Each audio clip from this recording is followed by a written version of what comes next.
Good morning students. कक्षा 11 अध्याय 1 जीव जगत का पार्ट 1 हमने पढ़ा था, जिसमें हमने इस चैप्टर का परिचय देखा था। आज हम इस चैप्टर से भाग 2 लेते हैं, पार्ट 2 लेते हैं, जिसमें हम जैव विविधता, द्विपद नाम पद्धति और वर्ग की संवर्ग के ऊपर चर्चा करने वाले हैं। तो आइए स्टूडेंट्स, हम शुरू करते हैं जीव जगत भाग 2। सबसे पहले हम बात करते हैं जीव जगत में विविधता की, यानी इस पृथ्वी पर विभिन्न प्रकार के जो जीव पाए जाते हैं, उन सभी जीवित जीवों को मिलाकर हम जैव विविधता कहेंगे। तो आइए हम देखते हैं कि ये जैव विविधता क्या है। यदि हम हमारे आसपास देखें तो हमें जीवों की बहुत सारी किस्में नज़र आती है, अलग अलग प्रकार के जीव नज़र आते हैं। ये किस्में गमले में उगने वाले किसी पौधे की हो सकती है, कीट की हो सकती है, पक्षी की हो सकती है, पालतू तथा अन्य प्राणी की हो सकती है। तो बहुत से ऐसे जीव भी होते हैं जिन्हें हम हमारी नग्न आंखों के द्वारा नहीं देख सकते। इन्हें देखने के लिए माइक्रोस्कोप या सूक्ष्मदर्शी की जरूरत होती है, और ये भी हमारे आसपास ही पाए जाते हैं। यदि हम हमारे अवलोकन के क्षेत्र को बढ़ाएं तो हमें विविधता की एक बहुत बड़ी चेन, एक बहुत बड़ी श्रृंखला दिखाई पड़ेगी। स्पष्ट है, यदि हम किसी सघन वन में जाएं, एक गहरे वन में हम चले जाएं, घने वन में हम चले जाएं, तो हमें जीवों की बहुत बड़ी संख्या और उनकी कई किस्में दिखाई पड़ेगी। प्रत्येक प्रकार के पौधे, जंतु, जीव जो हम देखते हैं, किसी एक जाति को निरूपित करते हैं, एक जाति का प्रतीक है। अब तक की ज्ञात तथा वर्णित स्पीसीज की संख्या आप अंडरलाइन करेंगे 1.7 मिलियन से 1.8 मिलियन तक हो सकती है। हम इसे जैविक विविधता कहते हैं, अथवा पृथ्वी पर स्थित जीवों की संख्या तथा प्रकार कहते हैं। हमें ये याद रखना चाहिए कि जैसे जैसे हम नए तथा यहाँ तक कि पुराने क्षेत्रों की पुनः खोज करते हैं, तो हमें नए नए जीवों का पता लगता रहता है, और भी नई नई जातियाँ जो है वो प्रकाश में आती रहती है। जैसा कि ऊपर बताया गया है, विश्व में कई मिलियन पौधे तथा प्राणी हैं। हम पौधे तथा प्राणियों को उनके स्थानीय नाम से जानते हैं, यानी हर एक स्थान पर हर एक पौधे को, हर एक जंतु को अलग अलग नाम से जाना जाता है। ये स्थानीय नाम एक ही देश के विभिन्न स्थान के अनुसार बदलते रहते हैं। यदि हमने कोई ऐसी विधि नहीं निकाली जिसके द्वारा हम किसी जीव के विषय में चर्चा कर सकें, तो शायद इससे भ्रमकारी स्थिति पैदा हो सकती है। तो आप याद रखेंगे कि हमें एक ऐसी विधि चाहिए जिसके द्वारा उस पौधे का, उस जंतु का नाम जो है विश्व भर में एक जैसा रहे। प्रत्येक जीव का एक मानक नाम होता है, जिससे वह उसी नाम से सारे विश्व में जाना जाता है। इस प्रक्रिया को हम नाम पद्धति कहेंगे, या नामकरण करना कहेंगे, नॉमेनक्लेचर इसे हम बोलते हैं। स्पष्ट नाम पद्धति तभी संभव है जब जीवों का वर्णन सही हो और हम ये जानते हों कि यह नाम किस जीव का है। इसे हम पहचानना कहते हैं, या आइडेंटिफिकेशन कहते हैं। तो आप याद रखेंगे नाम पद्धति क्या चीज़ है, और किसी जीव को पहचानना किसे कहते हैं। अध्ययन को सरल करने के लिए अनेकों वैज्ञानिकों ने प्रत्येक ज्ञात जीव को वैज्ञानिक नाम देने की प्रक्रिया बनाई है, यानी हर एक जीव को एक वैज्ञानिक नाम दिया गया है। इस प्रक्रिया को विश्व में सभी जीव वैज्ञानिकों ने स्वीकार किया है। पौधों के लिए वैज्ञानिक नाम का आधार सर्वमान्य नियम तथा कसौटी है, जिनको international code of botanical nomenclature में दिया गया है। तो आप याद रखेंगे ICBN जो है वो पौधों के वैज्ञानिक नामों से संबंधित है। आप पूछ सकते हैं कि प्राणियों का नामकरण कैसे किया जाता है, तो प्राणी वर्ग की विदों ने international code of zoological nomenclature बनाया है। याद रखेंगे आप ICZN, international code of zoological nomenclature, जो कि जंतुओं को वैज्ञानिक नाम देने से संबंधित है। वैज्ञानिक नाम की यह गारंटी है कि प्रत्येक जीव का एक ही नाम रहे। किसी भी जीव के वर्णन से विश्व में किसी भी भाग में लोग एक ही नाम उसका बता सकें। वे यह भी सुनिश्चित करते हैं कि एक ही नाम किसी दूसरे ज्ञात जीव का न हो। जीव वैज्ञानिक ज्ञात जीवों के वैज्ञानिक नाम देने के लिए सार्वजनिक मान्य नियमों का पालन करते हैं। यूनिवर्सल रूल है यहाँ पर। और प्रत्येक वैज्ञानिक नाम के 2 घटक होते हैं, आप याद रखेंगे। पहला जो शब्द होता है वो वंश नाम को निरूपित करता है, और दूसरा शब्द जो होता है वो जाति संकेत पद को दिखाता है। इस प्रणाली को, जिसमें 2 नाम के 2 घटक होते हैं, हम द्विपद नाम पद्धति कहते हैं। इस नामकरण प्रणाली को कैरोलस लिनियस ने सुझाया था। इंग्लिश में हम बाइनोमियल नॉमेनक्लेचर इसे बोलते हैं। कैरोलस लिनियस साहब ने इस द्विपद नाम पद्धति को दिया था। इसका उपयोग सारे विश्व के जीव विज्ञानी आज करते हैं। दो शब्दों वाली नामकरण प्रणाली बहुत सुविधाजनक है। आइए हम देखते हैं कि द्विपद नाम पद्धति में किस प्रकार से वैज्ञानिक नाम या जीव विज्ञानीय नाम लिखे जाते हैं। हम यहाँ पर आम का उदाहरण लेते हैं, मैंगो का उदाहरण लेते हैं, जिसका वैज्ञानिक नाम होता है स्टूडेंट्स मैंजिफेरा इंडिका। आप देखिए, आम को हम मैंजिफेरा इंडिका कहते हैं। तब आप यह देख सकते हैं कि यह नाम कैसे द्विपद है। इस नाम में मैंजिफेरा जो है, आप देखेंगे यहाँ पर जो मैंजिफेरा है वो वंश नाम को दिखाता है, जबकि इंडिका है ये एक विशिष्ट स्पीसीज या जाति संकेत पद है। नाम पद्धति के अन्य सार्वजनिक नियम निम्नलिखित है। जैविक नाम प्राय लैटिन भाषा में दिए जाते हैं, आप याद रखेंगे, और तिरछे अक्षरों में लिखे जाते हैं। बहुत ही इंपॉर्टेंट चीज़ है।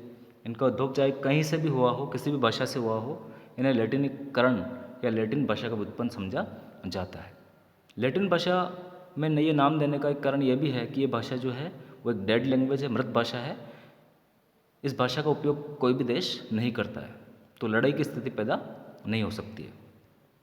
जैविक नाम में पहला शब्द वंश नाम होता है, जबकि दूसरा शब्द जाति संकेत पद होता है, हम पढ़ चुके हैं। जैविक नाम को जब हाथ से लिखते हैं तब दोनों शब्दों को अलग अलग रेखांकित किया जाएगा। जब आप हाथ से लिख रहे हैं तो हम अंडरलाइन करेंगे दोनों नामों को, और जब उन्हें छापा जा रहा है तो उन्हें तिरछा लिखा जाता है, कंट्रोल आई कर दिया जाएगा कंप्यूटर में। यह रेखांकन उनके लैटिन उद्भव को दिखाता है कि इनका जो उद्भवन हुआ है, ओरिजिन हुआ है, वो लैटिन भाषा से हुआ है।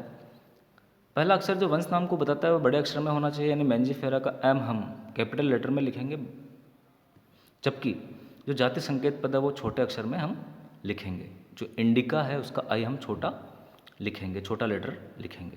मैंजिफेरा इंडिका के उदाहरण से इसकी व्याख्या हम कर सकते हैं। जाति संकेत पद के बाद अर्थात जैविक नाम के अंत में लेखक का नाम भी लिखा जाता है, जिसे हम संक्षेप में एब्रीवेशन में लिखेंगे, जैसे कि मैंजिफेरा इंडिका लिन। लिन जो है एक वैज्ञानिक का नाम है, लिनियस का नाम है। इसका अर्थ है कि सबसे पहले इस स्पीसीज का वर्णन जो है वो लिनियस साहब ने किया था। तो आप ध्यान देंगे, ये सारे के सारे यूनिवर्सल रूल है वैज्ञानिक नाम पद्धति के। आप इन्हें अच्छे से समझेंगे, अच्छे से राइट करेंगे कि नियम जो है क्या बता रहे हैं। यद्यपि सभी जीवों का अध्ययन करना लगभग असंभव है, इसलिए ऐसी युक्ति बनाने की आवश्यकता है जो इसे संभव कर सके। यानी हम ज्ञात सभी जीवों का अध्ययन 1 by 1 करके एक एक करके नहीं कर सकते, तो हमारे पास एक ऐसी विधि होनी चाहिए जिसके द्वारा हम इसे संभव कर सकें, यानी हम जीवों का अध्ययन कर सकें। इस प्रक्रिया को हम वर्गीकरण कहेंगे। वर्गीकरण वह प्रक्रिया है जिसमें कुछ सरलता से दृश्य गुणों के आधार पर सुविधाजनक वर्ग में हम जीवों को वर्गीकृत करते हैं। उदाहरण के लिए हम पौधों और प्राणियों और कुत्ता, बिल्ली और कीट को सरलता से पहचानते हैं। जैसे ही हम इन शब्दों का उपयोग करते हैं, उसी समय हमारे मस्तिष्क में इन जीव के ऐसे गुण आ जाते हैं जिससे उनका उस वर्ग से संबंध होता है। जब आप कुत्ते के विषय में सोचते हो तो आपके मस्तिष्क में, हमारे मस्तिष्क में कुत्ते का ही प्रतिबिंब बनता है। स्पष्टतः हम कुत्ते को देखेंगे, न कि बिल्ली को। अब यदि हम अल्सेशियन के विषय में सोचें तो हमें पता लगता है कि हम किसके विषय में चर्चा कर रहे हैं। अल्सेशियन कुत्ते की ही एक प्रजाति है। इसी प्रकार मान लेते हैं कि हम स्तनधारी कह रहे हैं, तो ऐसे जंतु के विषय में सोचेंगे जिसके बाह्य कान पाए जाते हैं, शरीर पर बाल पाए जाते हैं, क्योंकि ये स्तनधारियों के लक्षण है, मैमल्स के कैरेक्टरिस्टिक्स हैं। इसी प्रकार पौधों में हम गेहूं के विषय में चर्चा करें तो हमारे मस्तिष्क में गेहूं का पौधा आ जाएगा। इसलिए ये सभी कुत्ता, बिल्ली, स्तनधारी, गेहूं, चावल, पौधे, जंतु आदि सुविधाजनक वर्ग हैं। आप याद रखेंगे, जिनका उपयोग हम पढ़ने में करते हैं। इन वर्गों की वैज्ञानिक शब्दावली टेक्सा है। इन वर्गों को हम वैज्ञानिक भाषा में टेक्सा कहेंगे।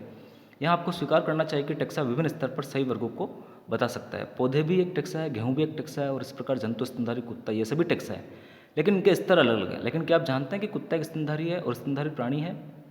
इसलिए प्राणी, स्तनधारी तथा कुत्ता विभिन्न स्तरों पर टेक्सा को बताते हैं। तो आप याद रखेंगे, इनके स्तर जो हैं वो अलग अलग हो जाएंगे। इसलिए गुणों के आधार पर हम सभी जीवों को विभिन्न टेक्सा में वर्गीकृत कर सकते हैं। गुण जैसे प्रकार, रचना, कोशिका की रचना, विकासीय प्रक्रम तथा जीव की पारिस्थितिक सूचनाएं, ये सभी गुण हैं और ये आवश्यक है। और ये आधुनिक वर्गीकरण अध्ययन के आधारभूत स्तंभ है। यानी आधुनिक वर्गीकरण इन्हीं गुणों के ऊपर टिका हुआ है। इसलिए विशेषीकरण, पहचान, जिसे हम अभिज्ञान भी कह सकते हैं, वर्गीकरण तथा नाम पद्धति आदि ऐसे प्रक्रम प्रणाली हैं जो वर्ग की वर्गीकरण विज्ञान के आधार हैं। यानी वर्गीकी में जीवों के प्रमुख लक्षण, उनको पहचानना, उनका वर्गीकरण करना, उनका नामकरण करना सम्मिलित है। वर्गीकी कोई नई नहीं है। मानव सदैव विभिन्न प्रकार के जीवों के विषय में अधिकाधिक जानने का प्रयत्न करता रहा है, विशेष रूप से उनके विषय में जो उनके लिए अधिक उपयोगी थे। आदि मानव को अपनी मूलभूत आवश्यकताओं जैसे भोजन, कपड़े और आश्रय के लिए नए नए स्रोत खोजने पड़ते थे। इसलिए विभिन्न जीवों के वर्गीकरण का आधार उपयोग पर आधारित था। यानी आदि मानव जो जीवों को वर्गीकृत करता था वो उनके उपयोग के आधार पर उनका वर्गीकरण करता था, अपनी आवश्यकता के आधार पर। काफ़ी समय से मानव विभिन्न प्रकार के जीवों के विषय में जानने और उनकी विविधता सहित उनके संबंध में रुचि लेता रहा है। अध्ययन की इस शाखा को वर्गीकरण पद्धति या सिस्टमैटिक्स कहते हैं। तो याद रखेंगे, सिस्टमैटिक शब्द भी लैटिन भाषा के सिस्टमा से आया है, जिसका अर्थ है जीवों की नियमित व्यवस्था। जीवों की एक बिल्कुल नियमित व्यवस्था को हम सिस्टमैटिक्स कह देंगे। लिनियस ने अपने पब्लिकेशन का टाइटल सिस्टेमा नेचुरी चुना। वर्गीकरण पद्धति में पहचान, नाम पद्धति और वर्गीकरण को शामिल करके इसके क्षेत्र को बढ़ा दिया गया है, जैसा कि मैं पहले बता चुका हूँ। सिस्टेमा नेचुरी भी आप याद रखेंगे, लिनियस के द्वारा लिखी गई किताब का नाम है। वर्गीकरण पद्धति में जीवों के विकासीय संबंध का भी ध्यान रखा जाता है। इवोल्यूशनरी रिलेशनशिप को भी यहाँ पर महत्व दिया गया है, विकासीय संबंध को भी यहाँ पर महत्व दिया जाता है। आगे हम वर्गीकीय संवर्ग की बात करते हैं। तो वर्गीकरण एकल सोपान प्रक्रम नहीं है। वर्गीकरण एकल पद नहीं है, बल्कि इसमें पदानुक्रम सोपान होते हैं। इसमें कई सूक्ष्म पद होते हैं, जिसमें प्रत्येक सोपान पद अथवा वर्ग को प्रदर्शित करता है। चूँकि संवर्ग समस्त वर्ग की व्यवस्था है, इसलिए इसे वर्ग की संवर्ग कहते हैं, तथा तभी सारे संवर्ग मिलकर वर्ग की पदानुक्रम बनाते हैं। प्रत्येक संवर्ग वर्गीकरण की एक इकाई को प्रदर्शित करता है। वास्तव में यह एक पद को दिखाता है और इसे प्राय टैक्सोन हम कहेंगे या वर्गक हम कहते हैं। वर्ग की संवर्ग तथा पदानुक्रम का वर्णन एक उदाहरण द्वारा हम यहाँ पर कर सकते हैं। कीट जीवों के एक वर्ग को दिखाता है जिसमें एक समान गुण जैसे 3 जोड़ी संधिपात टांगे होती है। कीटों में 3 जोड़ी टांगे पाई जाती है, टोटल 6 टांगे मिलेगी। इसका अर्थ है कीट स्वीकारनीय सुस्पष्ट जीव है जिसका वर्गीकरण किया जा सकता है, इसलिए इसे एक पद अथवा संवर्ग का दर्जा दिया जा सकता है या दिया गया है। क्या आप ऐसे किसी जीवों के अन्य वर्ग का नाम बता सकते हैं? स्मरण रहे कि वर्ग संवर्ग को दिखाता है। प्रत्येक पद अथवा वर्गक वास्तव में वर्गीकरण की एक इकाई को बताता है। यह वर्ग की वर्ग संवर्ग सुस्पष्ट जैविक है, ना कि केवल आकारिकीय समूहन। अर्थात ये वर्ग की वर्ग और संवर्ग जो है वो जैविक हैं और केवल आकारिकीय समूहन मात्र नहीं है। सभी ज्ञात जीवों के वर्ग के अध्ययन से सामान्य संवर्ग जैसे जगत, इंग्लिश में हम इसे किंगडम कहेंगे, संघ जिसे हम फाइलम बोलेंगे, अथवा भाग, पौधों के लिए डिवीजन हम यूज करते हैं, वर्ग क्लास हम कहेंगे, गण को ऑर्डर बोलते हैं, कुल को फैमिली और वंश को जेनस और जाति को स्पीसीज, इन सभी का विकास हुआ। ये सारे वर्ग के संवर्ग है। आप बिल्कुल क्रम से इन्हें याद करेंगे। पौधा तथा प्राणियों दोनों में स्पीसीज सबसे निचले संवर्ग में आती है। Very very important. जो वर्ग की संवर्ग है उसमें सबसे निचला जो संवर्ग होगा वो आपका जाति का संवर्ग हो जाएगा या स्पीसीज हो जाएगी, और सबसे ऊपर वाला जो संवर्ग होगा उसे हम जगत या किंगडम कहेंगे।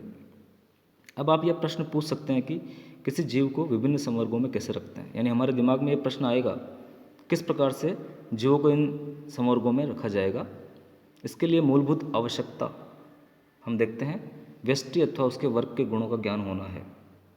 यह समान प्रकार के जीवों तथा अन्य प्रकार के जीवों में समानता तथा विभिन्नता को पहचानने में सहायता करता है। यानी हमें जीवों की समानता और असमानताओं का ज्ञान होना चाहिए कि कौन से जीव तो समान गुण दिखाते हैं और कौन से जीव असमान गुण दिखाते हैं। सबसे पहले हम स्पीशीज या जाति की बात करते हैं, जो कि वर्ग की संवर्ग का सबसे छोटा संवर्ग है।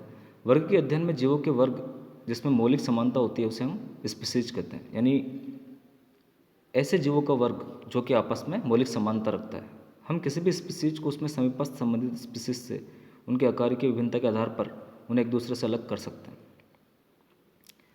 हम इसके लिए मेंजिफेरा इंडिका, आम, सोलेनम ट्यूबरोसम, आलू और पैंथरा लियो, शेर के उदाहरण लेते हैं। यहाँ पर हम उदाहरण भी ले रहे हैं। इन तीनों नामों में इंडिका, ट्यूबरोसम और लियो जो है जाति संकेत पद। आप लोगों को पता चल गया है कि जाति संकेत पद कौन सा हो जाएगा। जो दूसरा वाला पद है वो जाति संकेत पद होगा, जबकि पहले शब्द मेंजिफेरा, सोलेनम और पैंथरा वंश के नाम है, और ये टेक्सा अथवा संवर्ग का भी निरूपण करते हैं। प्रत्येक वंश में एक अथवा एक से अधिक जाति संकेत पद हो सकते हैं।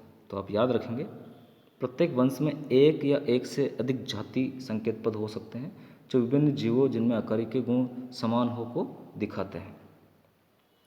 उदाहरण, पैंथरा में एक अन्य जाति संकेत पद है जिसे टाइग्रिस कहते हैं या टिग्रिस कहते हैं। सोलेनम वंश में नाइग्रम, मेलनजोना भी आते हैं। मानव की जाति सेपियंस है जो होमो वंश में आता है, इसलिए मानव का वैज्ञानिक नाम होमो सेपियन है। तो आप याद रखेंगे स्टूडेंट्स।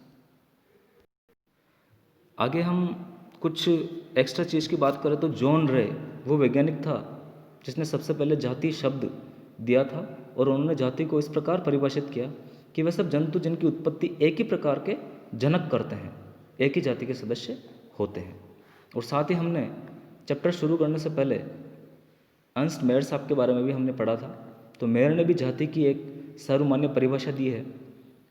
मेयर के अनुसार प्राकृतिक दशाओं में परस्पर लैंगिक जनन द्वारा अपनी ही जैसी जननक्षम संतानें उत्पन्न करने वाले जंतु एक ही जाति के सदस्य बनाते हैं।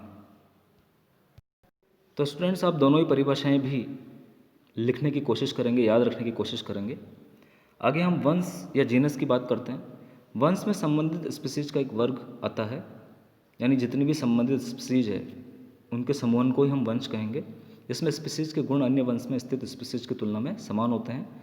हम कह सकते हैं कि वंश समीपस्थ संबंधित स्पीसीज का एक समूह है। ऐसे स्पीसीज या ऐसी जातियाँ जो आपस में संबंधित है उनके समूह को ही हम वंश कहेंगे। उदाहरणार्थ आलू, टमाटर तथा बैंगन, ये 3 अलग अलग स्पीसीज है, लेकिन ये सभी सोलेनम वंश में आती है। शेर पैंथरा लियो, चीता पैंथरा पार्डस तथा पैंथरा टाइग्रिस, टाइगर की हम बात करें, जिनमें बहुत से गुण एक जैसे हैं, ये सभी पैंथरा वंश में सम्मिलित की गई है। यह वंश दूसरे वंश फैलिस, जिसमें बिल्ली आती है, से भिन्न है। तो इस प्रकार से हम जाति और वंश को परिभाषित करेंगे। आगे हम तीसरा संवर्ग देखते हैं पदानुक्रम का, कुल। अगला संवर्ग कुल है जिसमें संबंधित वंश आते हैं, यानी आपस में संबंधित वंशों का समूह कुल कहलाएगा। वंश स्पीसीज की तुलना में कम समानता प्रदर्शित करते हैं, यानी जो समानताओं का क्रम है वो घटता हुआ जाएगा। आप देखेंगे वंश जो है स्पीसीज की तुलना में कम समानताएं दिखाएंगे। कुल के वर्गीकरण का आधार पौधों के कायिक तथा जनन गुण होते हैं। उदाहरणार्थ पौधों में 3 विभिन्न वंश सोलेनम, पिटूनिया तथा धतूरा को सोलेनेसी कुल में हम रखते हैं, जबकि प्राणी वंश पैंथरा, जिसमें शेर, बाघ, चीता आते हैं, को फेलिस, बिल्ली के साथ फेलिडी कुल में रखे जाते हैं। इसी प्रकार यदि आप बिल्ली तथा कुत्ते के लक्षण को देखो तो आपको दोनों में कुछ समानताएं तथा कुछ विभिन्नताएं दिखाई पड़ेगी। उन्हें हम क्रमशः तो विभिन्न कुलों में, कुत्तों को हम कैनिडी, कैंसिडी की जगह आप कैनिडी कर लेना, तथा फेलिडी में रखा गया है। कुत्ते का कुल कैनिडी हो जाएगा और बिल्ली का जो कुल है वो फेलिडी हो जाएगा। आगे हम गण या ऑर्डर की बात करते हैं। आपने पहले देखा है कि संवर्ग जैसे स्पीसीज, वंश तथा कुल समान तीनों लक्षणों पर आधारित है। प्राय गण तथा अन्य उच्चतर वर्ग के संवर्ग की पहचान लक्षणों के समूह के आधार पर करते हैं। गण में उच्चतर वर्ग होने के कारण कुलों के समूह होते हैं, यानी आगे हम बात करेंगे कि गण में हम समानता दिखाने वाले कुलों के समूह को सम्मिलित करते हैं।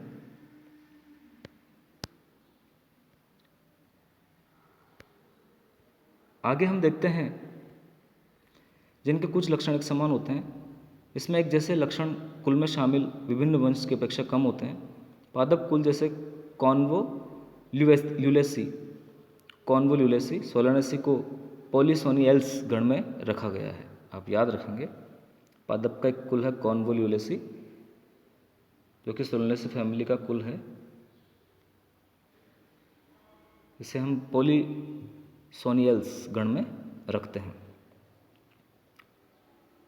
इसका मुख्य आधार पुष्पी लक्षण है, जबकि प्राणी कार्निवोरा गण में फेलिडी तथा कैनिडी कुलों को रखा गया है। फेलिडी और कैनिडी एक ही कुल में रखे गए हैं और एक ही गण में रखे गए हैं, और उसका नाम है कार्निवोरा। तो आप याद रखेंगे, कॉन्वोल्यूलेसी और सोलेनेसी जो पादप कुल है उनको एक ही गण में रखा गया है, पोलीमोनियल्स या सोलियल्स। यहाँ पे सोलियल्स लिखा हुआ आप याद रखेंगे। वर्ग की आगे हम बात करते हैं। इस संवर्ग में संबंधित गण आते हैं। उदाहरणार्थ प्राइमेटा गण, जिसमें बंदर, गोरिल्ला और गिब्बन आएंगे। बंदर, गोरिल्ला, गिब्बन को हम प्राइमेटा गण में रखेंगे और ये संबंधित गण एक ही क्लास में रखे जाएंगे। और कार्निवोरा गण, जिसमें बाघ, बिल्ली और कुत्ता आते हैं, को मेमलिया वर्ग में रखा गया है। यानी कार्निवोरा और प्राइमेटा गण एक क्लास में रखे गए हैं, उस क्लास का नाम आपका मेमलिया। इसके अतिरिक्त मेमलिया वर्ग में अन्य गण भी सम्मिलित किए जा सकते हैं। या किए गए हैं।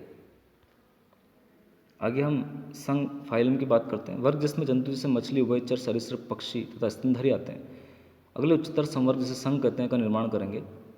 यानी ये सभी वर्ग मिलकर एक अगला संवर्ग बनाएंगे संघ। इन सभी को एक समान गुणों जैसे पृष्ठरज्जु, नोटोकोड तथा पृष्ठीय खोखला तंत्रिका तंत्र के होने के आधार पर कोर्डेटा संघ में रखा गया है। यानी कि ये कोर्डेट कैरेक्टर है, पृष्ठरज्जु का पाया जाना और पृष्ठीय खोखली तंत्रिका तंत्र का मिलना। पौधों में इन वर्गों जिसमें कुछ एक किस समान लक्षण होते हैं को उच्चतर संवर्ग डिवीजन में रखा जाएगा। यानी पौधों के लिए हम फाइलम की जगह डिवीजन शब्द का यूज करेंगे। ये पदानुक्रम यहाँ पर दिखाया गया है। आरोही क्रम में पदानुक्रम वर्ग के संवर्ग आप देखिए। सबसे पहले जाति, वंश, कुल, फैमिली, गण, ऑर्डर, वर्ग, क्लास, संघ, फाइलम जंतुओं के लिए, भाग डिवीजन पौधों के लिए, और जगत किंगडम। तो आप इस आरोही क्रम को भी याद रखेंगे और अवरोही क्रम भी आप याद रखेंगे। जंतु के वर्गीकृत तंत्र में विभिन्न संघों के सभी प्राणियों को उच्चतम संवर्ग जगत में रखा गया है, जबकि पादप जगत में विभिन्न भाग डिवीजन के सभी पौधों को रखा गया है। विभिन्न संघों के सभी प्राणियों को एक अलग जगत एनिमेलिया में रखा गया है। यानी सभी जंतु मिलकर एक किंगडम बनाएंगे, उन्हें हम एनिमेलिया कहेंगे, और पौधों के लिए हम प्लांटी जगत का यूज करते हैं। भविष्य हम इन दो वर्गों को जंतु तथा पादप जगत कहेंगे। इनमें स्पीसीज से लेकर जगत तक विभिन्न वर्ग के संवर्ग को आरोही क्रम में दिखाया गया है। ये संवर्ग है। यद्यपि वर्गीकृत विज्ञानियों ने इस पदानुक्रम में उपसंवर्ग भी बताए हैं, इसमें विभिन्न टैक्सा का उचित वैज्ञानिक स्थान देने में सुविधा होती है। यानी इन पदानुक्रम में कुछ उप पदानुक्रम भी इंक्लूड किए गए हैं, लेकिन हमें यहाँ पर वो पढ़ने नहीं हैं। हमारे कोर्स में ये 7 संवर्ग है जिन्हें आप याद रखेंगे। चित्र 1.1 में पदानुक्रम को आप देखिए, इन्हें आप बनाइए। क्या आप इस व्यवस्था के आधार का स्मरण कर सकते हो? उदाहरण के लिए जैसे जैसे हम स्पीसीज से जगत की ओर ऊपर जाते हैं, वैसे ही समान गुणों में कमी आती जाती है। तो आप याद रखेंगे, समान गुण जो है स्पीसीज से लेकर जगत तक कम होते जाएंगे। सबसे नीचे जो टैक्सा होगा उसके सदस्यों में सबसे अधिक समान गुण होंगे। जैसे जैसे उच्चतर संवर्ग की ओर जाएंगे, उसी स्तर पर अन्य टैक्सा के संबंध निर्धारित करने अधिक कठिन हो जाएंगे, इसलिए वर्गीकरण की समस्या और भी जटिल हो जाती है। तो आप याद रखेंगे स्टूडेंट्स।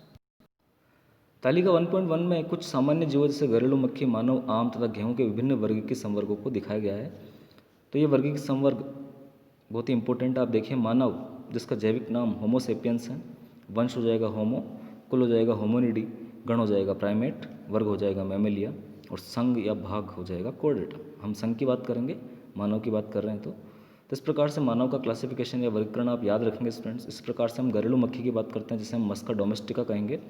वंश हो जाएगा इसका मस्का, कुल हो जाएगा म्यूसिडी, गण हो जाएगा डिप्टेरा, वर्ग हो जाएगा इंसेक्टा, और संघ हो जाएगा इसका ऑर्थोपोडा।